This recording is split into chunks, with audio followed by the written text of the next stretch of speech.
നമസ്കാരം. കേൾക്കാമോ? കേൾക്കുന്നുണ്ടോ? കേൾക്കാമോ? സൗണ്ട് ഉണ്ടോ? കേൾക്കാം കേൾക്കാം കേൾക്കാം കേൾക്കാം കേൾക്കാം കേൾക്കാം കേൾക്കാം കേൾക്കാം കൃത്യമായി കേൾക്കാം. ഓക്കെ കേൾക്കാം. Okay okay okay okay. എനിക്ക് ചോദിക്കാനുള്ളത്, നമ്മുടെ ഇപ്പോ ആം ആദ്മി പാർട്ടിയുടെ നേതാക്കന്മാര് അഴിമതി കേസുകളെ കുറിച്ച് പറയുമ്പോൾ അതൊക്കെ കള്ളത്തരമാണ് എന്നൊരു ന്യായീകരണം പോലെ സംസാരിക്കുന്നുണ്ട്. അതൊക്കെ കള്ളത്തരമാണ്, മറ്റുള്ളവരുടെ അതായത് BJP അല്ലെങ്കിൽ ആദ്യം കോൺഗ്രസ് ആരോപിച്ച ആരോപണമായിരുന്നു. അപ്പൊ ഇത് അങ്ങനെ പറയുന്ന ഒരു സിറ്റുവേഷൻ ഉണ്ട്. പക്ഷെ ആം ആദ്മി പാർട്ടി എന്ന് പറയുന്ന പാർട്ടി ജനിച്ചപ്പോൾ ആ ജനിക്കാനുണ്ടായ കാരണം ഷീലാ ദീക്ഷിതിന്റെ കോൺഗ്രസ് മന്ത്രിസഭയ്ക്കെതിരെയുള്ള ആരോപണങ്ങളായിരുന്നു. ആ ആരോപണങ്ങൾ കോമൺവെൽത്ത് അഴിമതിയും മറ്റുള്ള അഴിമതിക്ക് ആരോപണങ്ങളും കൊണ്ടുവരികയും കേന്ദ്ര സർക്കാരിലുണ്ടായിരുന്ന കോൺഗ്രസ് ഗവൺമെന്റിനെതിരെയുള്ള ആരോപണങ്ങളായിരുന്നു. ഈ ആരോപണങ്ങളുമായിട്ട് വന്ന ഈ ആം ആദ്മി പാർട്ടി അത് എത്രത്തോളം ആ ആരോപണങ്ങൾക്ക് തീർപ്പുണ്ടാക്കിയെടുത്തു. മാത്രമല്ല, അങ്ങനെ പറയുന്ന ഒരു പാർട്ടിക്ക് എങ്ങനെയാണ് ഇതിനെ ഒരു വെറും ആരോപണമാണ്, കോൺഗ്രസിനും വേണേൽ പറയാമല്ലോ ഇതെല്ലാം വെറും ആരോപണമായിരുന്നു, വേണേൽ അവരെ പറയുന്നുണ്ടാവാം, ഞാൻ കേട്ടിട്ടില്ല പക്ഷെ പറയുന്നുണ്ടാവാം. അപ്പൊ നിങ്ങളുടെ നിലവാരം കോൺഗ്രസിനോടൊപ്പം വന്നോ, നിങ്ങളുടെ നിലവാരം ഉയർത്തുകയാണോ ചെയ്തെന്നുള്ള ഒരു ചോദ്യമാണ് ഇവിടെ. ആദ്യത്തെ ചോദ്യം അതാണ്. ഞാൻ പറഞ്ഞ മനസ്സിലായിരുന്നു വിചാരിക്കും. Okay okay. ശിവരാജിനെതിരെ വന്ന ആരോപണ അടിസ്ഥാനത്തിൽ ആം ആദ്മി പാർട്ടി സർക്കാർ രൂപീകരിച്ചപ്പോഴത്തേക്ക് ഒന്നാമത്തെ അന്വേഷണം ആം ആദ്മി പാർട്ടി അന്ന് റിലയൻസ് നടത്തിയ പെട്രോളിയവുമായിട്ട് ബന്ധപ്പെട്ടുകൊണ്ട് നടത്തിയ ചില അഴിമതികളുമായിട്ട് ബന്ധപ്പെട്ടുള്ള അന്വേഷണങ്ങൾക്കാണ് ആം ആദ്മി പാർട്ടി തുടക്കമിട്ടത്. അത് ACB എന്ന് പറയുന്ന ആന്റി കറപ്ഷൻ ബ്യൂറോ. അത് മാത്രമായിരുന്നു ഷീലാ ദീക്ഷിതിന്റെ കാലത്തുണ്ടായിരുന്ന ഡൽഹി ഗവൺമെന്റിന് അധികാരമുണ്ടായിരുന്ന ഒരു അന്വേഷണ സംവിധാനം അതായിരുന്നു. ആ സംവിധാനം ഉപയോഗിച്ച് തന്നെയാണ് അന്വേഷണത്തിൽ നടന്നത്. ഉടനെ തന്നെ ആ അന്വേഷണ സംവിധാനത്തെ തന്നെ ഡൽഹിയുടെ അധികാര പരിധിയിൽ നിന്ന് എടുത്തു മാറ്റി യാതൊരുവിധ അന്വേഷണ സംവിധാനവും ഇല്ലാത്തൊരു ഗവൺമെന്റ് സംവിധാനമായിട്ട് ഡൽഹി മാറി. അപ്പൊ അന്വേഷിക്കാനായിട്ടുള്ള പരിമിതികൾ ആം ആദ്മി പാർട്ടിക്ക് അവിടെ അത്രയും ഉള്ളായിരുന്നു.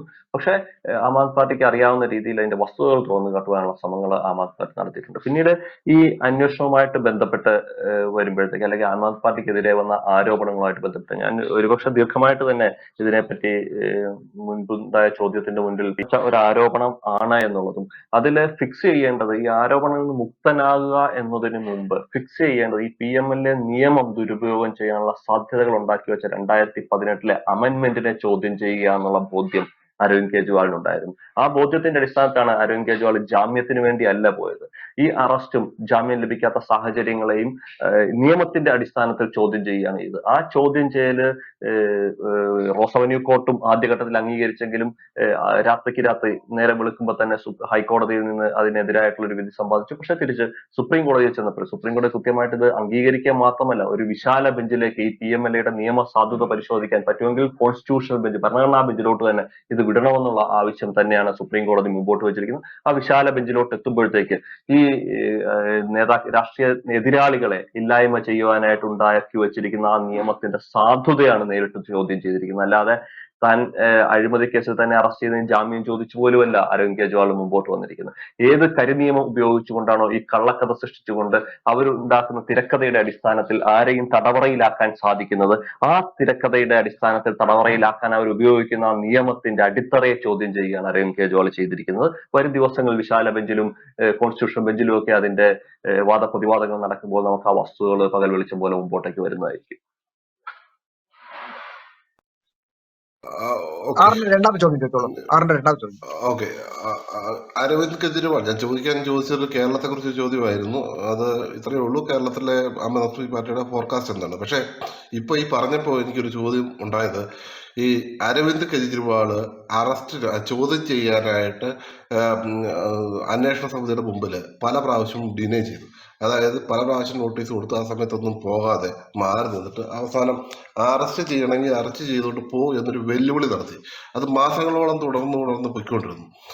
ഇത് ഒരു മുഖ്യമന്ത്രി, നിയമത്തെ ബഹുമാനിക്കുന്ന ഒരു വ്യക്തി എന്ന നിലയിൽ, ഒരു ഭരണഘടനാ സ്ഥാപനത്തിലിരിക്കുന്ന ഒരാളെന്ന നിലയിൽ ഒരു അന്വേഷണം, ഒരു അലിഗേഷൻ ഉണ്ടായി, കള്ളവോ സത്യമോ എന്തു ആയിക്കോട്ടെ, ക്രിയേറ്റഡോ എന്തു ആയിക്കോട്ടെ, പക്ഷെ ഒരു അന്വേഷണ സമിതി ചോദ്യം ചെയ്യാനായിട്ട് വിളിക്കുമ്പോൾ മുഖ്യമന്ത്രി എന്ന് പറയുന്ന ഒരാൾ അതങ്ങനെ ചെയ്യുമ്പോഴുണ്ടാകുന്ന പ്രത്യാഘാതം, സമൂഹത്തിലുണ്ടാകുന്ന പ്രത്യാഘാതത്തെ കുറിച്ച് താങ്കൾ ചിന്തിച്ചിട്ടുണ്ടോ? അത് ചെയ്തത് ശരിയാണോ? ഇനി അങ്ങനെ ചെയ്ത് ശരിയാണെങ്കിൽ അതിന് ന്യായീകരണം എന്താണെന്ന് പറഞ്ഞു. ഞാൻ നേരത്തെ ആ നിയമത്തിന്റെ ഒരു സാധുതയെ പറ്റി ഞാൻ നേരത്തെ സൂചിപ്പിച്ചു. ഏത് നിയമം ഉപയോഗിച്ചാണ് മുമ്പോട്ട് വന്നത്.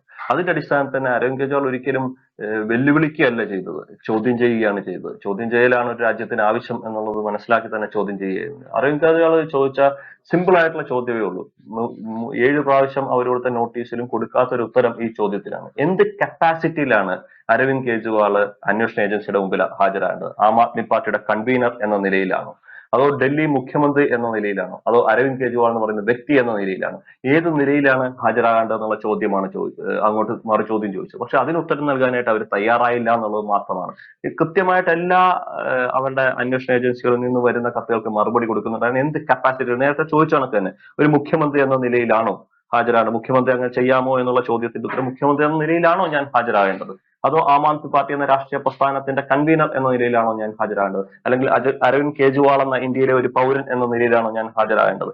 ഈ ചോദ്യമാണ് അരവിന്ദ് കെജ്രിവാൾ കൃത്യമായിട്ട് അന്വേഷണ ഏജൻസിയോട് ചോദിച്ചത്. ആ ചോദ്യത്തിന് ഉത്തരം അന്വേഷണ ഏജൻസി നൽകിയില്ല എന്നുള്ളതാണ് അതിന്റെ വസ്തുത. അല്ലാതെ ഇവിടുത്തെ സിസ്റ്റത്തെ പൂർണ്ണമായിട്ട് വെല്ലുവിളിക്കുന്ന ഒന്നല്ല. സിസ്റ്റത്തിലെ പുഴുക്കുത്തുകളെ അല്ലെ പഴുതുകളെ അടയ്ക്കുക എന്നുള്ള ലക്ഷ്യത്തോടു കൂടി തന്നെയാണ് ആ ചോദ്യം ഉന്നയിച്ചത്. ആ ലക്ഷ്യത്തിലൂടെ തന്നെയാണ് ആ അന്വേഷണത്തെയും നേരിട്ടുകൊണ്ടിരിക്കുന്നത്. അതാണ് ഞാൻ നേരത്തെ ചോദ്യത്തിന് ഉത്തരമായിട്ട് സൂചിപ്പിച്ചത്. Okay okay okay okay. അടുത്ത് നമ്മളെ മോഡുമാരിൽ 2 ചോദ്യം ചോദിക്കാം.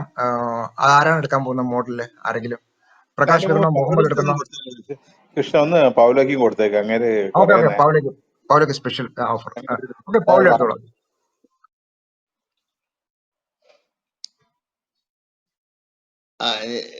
ക്ഷമിക്കണം, ഞാൻ സാധാരണ റൂമുകളിൽ വരും, ഫ്രസ്ട്രേറ്റഡ് ആണ്. ഞാൻ ഓക്കെ ഓക്കെ ഓക്കെ, ചോദ്യത്തിലുള്ള എളുപ്പം ചോദ്യത്തിലോട്ട്. എളുപ്പമെന്നൊക്കെ പറഞ്ഞ് പെട്ടെന്ന് അങ്ങോട്ട് പറയാൻ പറ്റുമോ? എന്താണ് ഞാൻ ഓർത്തു വെച്ചിരുന്ന 1-2 കാര്യങ്ങളാണ്. അതായത് വളരെ ഇതായിട്ട് വന്നു, ചൂലുമായിട്ട് വന്ന് തൂത്തുവാരാൻ വന്ന ഒരു ഇതെന്നുള്ളൊരു പാർട്ടി എന്ന രീതിയിൽ എനിക്ക് 2 ചോദ്യം ഉണ്ട് കേട്ടോ. ആദ്യത്തെ ചോദ്യം ചോദിച്ചതിന് ശേഷം ചൂല് കൊണ്ട് തൂത്തുവാരിയ ഒരു പ്രസ്ഥാനം എന്തുകൊണ്ടാണ് നിങ്ങള് ഈ ഡൽഹി ഇലക്ഷനിൽ മറ്റു പാർട്ടികളുമായിട്ട് സഹകരിക്കായിരുന്നത്? നിങ്ങൾക്ക് നിങ്ങളുടെ ശക്തിയെ കുറിച്ച് ബോധ്യം ഉണ്ടായിരുന്നുകൊണ്ടാണോ? ഇന്ത്യ സഖ്യത്തിന്റെ പങ്കാളികളായിട്ട് നിങ്ങൾ പഞ്ചാബിൽ പോയപ്പോൾ ഒരു രാഷ്ട്രീയ പാർട്ടിയെ സംബന്ധിച്ച് ഞാൻ പറയുമ്പോൾ ഒത്തിരി പറയേണ്ടി വരും, അത് പറയാൻ അവസരമില്ലാത്തതുകൊണ്ട് ഞാൻ ചോദിക്കുകയാണ്. ഒരു രാഷ്ട്രീയ പാർട്ടിക്ക് തോൽവി വരിക എന്ന് പറയുമ്പോഴാണ് എല്ലാവരും കുറ്റപ്പെടുത്തുക. നിങ്ങളുടെ സ്ട്രാറ്റജി ഭയങ്കര വിജയമായിരുന്നു എന്ന് പറയും. തോറ്റു കഴിയുമ്പോൾ എല്ലായിടത്തും തീരും. അപ്പൊ ഡൽഹിയിൽ തോൽക്കുന്നതിന്റെ ഒരു പ്രധാന കാരണം എന്തുകൊണ്ടാണ് ഡൽഹിയിൽ തോറ്റതെന്ന് ചോദിക്കുമ്പോ എന്തുകൊണ്ട് ഇന്ത്യ സഖ്യത്തിന് അല്ലെ കോൺഗ്രസുമായിട്ട് യോജിച്ച് പൂർണ്ണമായിട്ട് പോകാൻ കഴിഞ്ഞില്ല നിങ്ങൾക്ക്? ഒരു കോൺഗ്രസ് ആയിരുന്നല്ലോ, കോൺഗ്രസും BJP-യും 3 പാർട്ടികളെ അവിടെ ഉണ്ടായിരുന്നുള്ളൂ. ഏത് പൊട്ടനും അറിയാം ഇത് മൂന്നായിട്ട് ഇത് ചെയ്ത് പോയാൽ, സ്പ്ലിറ്റ് ചെയ്ത് പോയാൽ BJP ജയിക്കുള്ളൂ ഏത് പൊട്ടനും അറിയാം. എന്നിട്ടും എന്തുകൊണ്ട്? രണ്ടാമത്തെ ചോദ്യം ഉണ്ട് കേട്ടോ. അപ്പൊ ആദ്യത്തെ ചോദ്യമാണ് ചോദിക്കുന്നത്. ആദ്യത്തെ ചോദ്യമാണ് എന്തുകൊണ്ട് കോൺഗ്രസുമായിട്ട് സഹകരിച്ച് ഈ ഇലക്ഷൻ നേരിടാൻ ആം ആദ്മി പാർട്ടി തയ്യാറായില്ല? അതിന് ആദ്യഘട്ടത്തിൽ ആ ചോദ്യത്തിന്റെ ഉത്തരം തരേണ്ടത് കോൺഗ്രസ് ആണ്. എന്തുകൊണ്ട് ആം ആദ്മി പാർട്ടിയോട് സഹകരിച്ച് തയ്യാറായില്ല എന്ന്. നവംബർ 15-ാം തീയതിയാണ് കോൺഗ്രസ് പറഞ്ഞ ആം ആദ്മി പാർട്ടിയായിട്ട് ഒന്നിച്ച് ഞങ്ങൾ മുമ്പോട്ട് പോകുന്നില്ല എന്നുള്ള രീതിക്ക് പറയുകയും അരവിന്ദ് കെജ്രിവാളിനെ അധിക്ഷേപിക്കുന്ന വാചകങ്ങൾ അജയ് മാക്കന്റെ ഭാഗത്ത് ഉണ്ടാവുകയൊക്കെ ചെയ്തത് ആദ്യഘട്ടത്തിലുണ്ടായി. അതിനുശേഷമാണ് ആം ആദ്മി പാർട്ടിയും പറഞ്ഞ് കോൺഗ്രസുമായിട്ട് ചേർന്ന് മത്സരിക്കാൻ പോകുന്നത്. പക്ഷെ അതിനപ്പുറം ഇന്ത്യ മുന്നണിയുമായിട്ട് ചേർന്ന് ആം ആദ്മി പാർട്ടി എന്തുകൊണ്ട് നിന്നില്ല എന്നുള്ളതാണ് ആ ചോദ്യം വ്യാഖ്യാനത്തിലൂടെ വന്നത്. ഇന്ത്യ മുന്നണിയുമായിട്ട് ചേർന്ന് മത്സരിക്കാതിരുന്നത് ആം ആദ്മി പാർട്ടി അല്ല, അവിടെ കോൺഗ്രസ് ആണ്. നമുക്കറിയാം ആം ആദ്മി പാർട്ടിയുടെ പ്രചാരണ വേദിയിലോട്ട് വന്നത് ആരൊക്കെ ആയിരുന്നു എന്നുള്ളത് അറിയാം. ഇന്ത്യ മുന്നണിയിലെ മുഴുവൻ ഘടകകക്ഷികളും ആം ആദ്മി പാർട്ടിക്ക് ഒപ്പമാണ് നിന്നതെന്നറിയാം. സമാജ്വാദി നിങ്ങള് പാർട്ടി നേതാവായ കോൺഗ്രസിനെ കുറ്റപ്പെടുത്തുന്ന പൗലോച്ചേട്ടാ ദയവായി മ്യൂട്ട് ചെയ്യൂ. നവീൻജി പറയും. ഇന്ത്യ മുന്നണിയുടെ നേതാക്കന്മാർ നോക്കുകയാണെങ്കിൽ UP-യിൽ ഇന്ത്യ മുന്നണിക്ക് മികച്ച മുന്നേറ്റം ഉണ്ടാക്കി കൊടുത്ത അഖിലേഷ് യാദവ് ഡൽഹിയിൽ പ്രചാരണത്തിന് വന്ന് അരവിന്ദ് കെജ്രിവാളിന്റെ പ്രചാരണ വേദിയിലോട്ടാണ് വന്നത്. പശ്ചിമ ബംഗാളിൽ നിന്ന് മമതാ ബാനർജിയുടെ നേതൃത്വത്തിലുള്ള തൃണമൂൽ കോൺഗ്രസിന്റെ MP-മാര് ഡൽഹിയിൽ വന്ന് ആം ആദ്മി പാർട്ടിക്ക് വേണ്ടിയാണ് പ്രചാരണം നടത്തിയത്.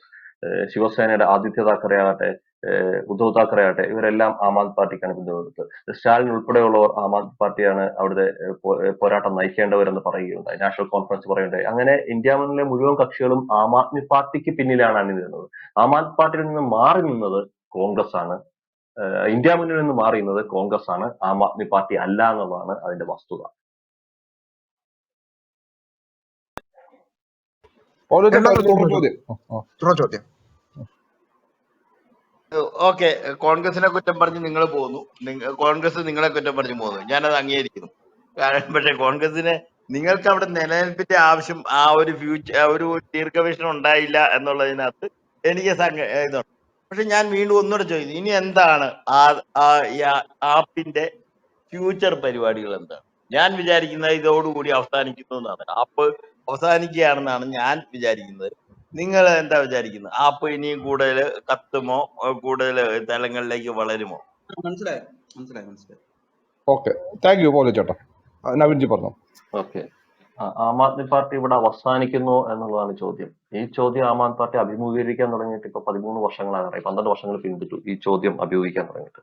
ഓരോ ഘട്ടത്തിലും തിരഞ്ഞെടുപ്പിൽ ആം ആദ്മി പാർട്ടിക്ക് പരാജയം ഉണ്ടാകുമ്പോഴൊക്കെ ഈ ചോദ്യങ്ങൾ ആം ആദ്മി പാർട്ടി നേരിട്ടിട്ടുണ്ട്. ആം ആദ്മി പാർട്ടി ആരെങ്കിലും വിമർശിക്കുമ്പോഴൊക്കെ ആം ആദ്മി പാർട്ടി ഈ ചോദ്യം നേരിട്ടിട്ടുണ്ട്. ആം ആദ്മി പാർട്ടിയിൽ നിന്ന് ആരെങ്കിലും ഒക്കെ അകന്നു മാറുമ്പോൾ ആം ആദ്മി പാർട്ടി ഈ ചോദ്യം നേരിട്ടിട്ടുണ്ട്. പക്ഷെ അതിന്റെ എല്ലാം ഉത്തരം കാലം തന്നുകൊണ്ടിരിക്കുന്നത് സജീവമായിട്ട് ഒരു സംസ്ഥാനത്ത് നിന്ന് അടുത്ത സംസ്ഥാനത്തിലേക്ക്, അവിടെ നിന്ന് അടുത്ത സംസ്ഥാനത്തിലേക്ക് വളർന്നു പന്തലിക്കുന്ന ഒരു രാഷ്ട്രീയ പ്രസ്ഥാനമായിട്ട് ആം ആദ്മി പാർട്ടി മാറുന്ന കാഴ്ചയിലൂടെയാണ്. 10 വർഷം കൊണ്ട് ഇന്ത്യയുടെ ദേശീയ പ്രസ്ഥാനമായി മാറിയ ഒരു രാഷ്ട്രീയ പ്രസ്ഥാനമായി മാറുന്ന കാഴ്ചയിലൂടെയാണ് അതിനുള്ള മറുപടി കിട്ടിയിരിക്കുന്നത്. അതുകൊണ്ട് ആപേക്ഷികമായ ഒരു തോൽവി കൊണ്ട് ഒരു പ്രസ്ഥാനത്തെ എഴുത്തള്ളാൻ നമുക്കാവില്ല എന്നുള്ളത് നമ്മുടെ ചരിത്രം തന്നെ നമുക്കറിയാവുന്നതാണ്. ആ രീതിയിലാണ് അതിന്റെ സത്യം എന്നുള്ളത്. പിന്നെ ഇവിടുത്തെ തോൽവി എന്ന് പറയുന്നത് ഞാൻ ആദ്യം തുടക്കത്തിലെ സൂചിപ്പിച്ചു. ഇത്രയെല്ലാം അട്ടിമറികൾ നിങ്ങൾ പലരും പല ചോദ്യത്തിലും ഉന്നയിച്ച കണക്ക് ഇത്രത്തോളം വോട്ടുകൾ മാറ്റുകയും മറ്റു വോട്ടുകൾ കൂട്ടിച്ചേർക്കുകയും ചെയ്ത സംഭവങ്ങളെല്ലാം ഉണ്ടായിട്ട് പോലും ആം ആദ്മി പാർട്ടിയും BJP-യും തമ്മിലുള്ള വോട്ടിംഗ് ശതമാനത്തിന്റെ വ്യത്യാസം കേവലം 1.99% മാത്രമാണ്. അതായത് ഒഴിവാക്കിയ ആൾക്കാർ മുഴുവൻ ആം ആദ്മി പാർട്ടിയുടെ വോട്ടർമാരിൽ നിന്നാണ് പോയത് ആയിട്ട് പോലും അവിടെ ജനങ്ങളും ആം ആദ്മി പാർട്ടിക്ക് കൊടുത്ത മാൻഡേറ്റ് ചെറുതല്ല എന്ന് നമുക്ക് ആ ചെറിയ പെർസെന്റേജ് വ്യത്യാസത്തിൽ നിന്ന് മനസ്സിലാക്കാം. പിന്നെ ഇത്തരം ചോദ്യങ്ങൾ സ്വാഭാവികമായിട്ട് ഉയർന്നു വരിക എന്നുള്ളത് രാഷ്ട്രീയം നിരീക്ഷിക്കുന്നവരിൽ നിന്ന് സ്വാഭാവികമായിട്ട് ഉയർന്നു വരുന്ന ചോദ്യങ്ങളാണ്. അതിന് ഉത്തരം തരേണ്ടത് കാലമാണ്. ഇന്നലെ വരെ കാലം തന്ന ഉത്തരം എന്ന് പറയുന്നത് ഒരിക്കലും തകരുകയല്ല, പടർന്ന് പന്തലിക്കുന്ന രാഷ്ട്രീയ പ്രസ്ഥാനമായിരുന്നു ആം ആദ്മി പാർട്ടി എന്നുള്ളതാണ്. അടുത്ത ലക്ഷ്യവും ആം ആദ്മി പാർട്ടി ഫിക്സ് ചെയ്ത് കഴിഞ്ഞിട്ടുണ്ട്. അടുത്ത ഈ ജനാധിപത്യത്തെയും ഭരണഘടനയെയും സംരക്ഷിക്കാനുള്ള പോരാട്ടമായിട്ട് ഇത് മുമ്പോട്ട് കൊണ്ടുപോവുക എന്നുള്ളതാണ് ആം ആദ്മി പാർട്ടി മുമ്പോട്ട് വെച്ചിരിക്കുന്ന നയം. അതിന്റെ പുഴുക്കുത്തുകളും അതിന്റെ ഏതൊക്കെ ഭാഗത്താണ് അതിന്റെ പോരായ്മകൾ, ഏതൊക്കെ ഭാഗത്താണ് അതിന്റെ ദുരുപയോഗം നടക്കുന്നത്, അവിടെ എല്ലാം കറക്റ്റ് ചെയ്ത് അതിനെല്ലാം ഫിക്സ് ചെയ്തുകൊണ്ട് ഇന്ത്യയുടെ തെരഞ്ഞെടുപ്പ് കമ്മീഷൻ തന്നെയാണ് ആദ്യഘട്ടത്തിൽ ജനാധിപത്യം സംരക്ഷിക്കാനായിട്ട് തെരഞ്ഞെടുപ്പ് കമ്മീഷന്റെ വീഴ്ചകളാണ് ഫിക്സ് ചെയ്യേണ്ടത് എന്നുള്ള ബോധ്യത്തിന്റെ അടിസ്ഥാനത്തിൽ ആ വസ്തുതകൾ തുറന്നു കാണിച്ചുകൊണ്ട് മുമ്പോട്ട് പോകുന്ന രാഷ്ട്രീയമാണ് ആം ആദ്മി പാർട്ടി മുമ്പോട്ട് വയ്ക്കാൻ പോകുന്നത്. ഒരുപക്ഷെ ഇന്ത്യൻ ജനാധിപത്യത്തിൽ മറ്റു രാഷ്ട്രീയ പ്രസ്ഥാനങ്ങളുടെ പോലും നിലനിൽപ്പ് സാധ്യമാക്കുന്ന ഒരു പോരാട്ടത്തിനാണ് ഇനി ആം ആദ്മി പാർട്ടി മുമ്പോട്ട് പോകാൻ പോകുന്നത് എന്നുള്ള വസ്തുത കൂടെ ഞാനിവിടെ ഓർമ്മിപ്പിക്കുക. Naveenji, thank you